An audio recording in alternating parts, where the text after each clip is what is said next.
xiisad ayaa ka tagan magaalo madaxda gobolka Hiiraan ee Beledweyne kadib markii maleeshiyo aad u hubeysan ay qabsadeen qaar ka mid ah xaafadaha ee wadooyinka muhiimka ah ee magaalada. Sargaal la yiraahdo Nuur Dheer oo hogaaminaya maleeshiyada Beledweyne soo gashay magaalada ayaa meel fagaaraha ka sheegay in sababta ay sidaas u sameeyeen ay tahay iyadoo la doonayay in uu magaaladaasi tago madaxweynaha Hirshabelle Cali Guudlaabe Xuseen, taasina ay diideen haddii ay yihiin kooxda kacdoonka wada. bulshada reer Hiiraan aad ay u salaamaya shucuurta ay muujiyeen ka hortagga ay ka hortageen ninkii cadowga ahaa ee 24 saac ee la soo dhaafay waxaan qaltaagay Beledweyne waxay leedahay rag iyo Allah shacbiyad diidan ayaa Beledweyne joogtay yiri taliye Nuur Dheer.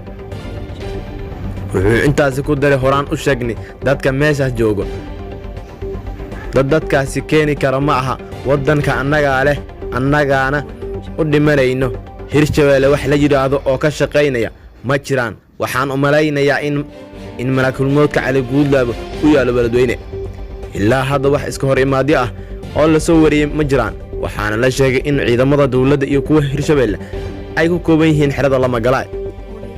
dadka ku dhaqan magaalada Beledweyne ayaa xalay ilaa iyo hadda waxay gudaha magaalada ka sameeyeen dibadbaxyo waaweyn oo ay u soo horjeedaan safar lagu waday inuu maanta Cali Guudlaabe ku tago magaalada Beledweyne kaasoo haatan u muuqda inuu baaqday.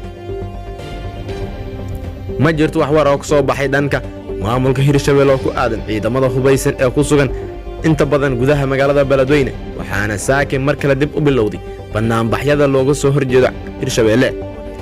dhawaan ayaa maamulka Hirshabelle la heshiiyeen Generaal Xuud oo hogaamin jiray maleeshiyada Beledweyne, balse waxaa muuqata in heshiiska Xuud uusan hadda macno badan sameeynin oo wali diidmada Guudlaabe ee Beledweyne ay taagan.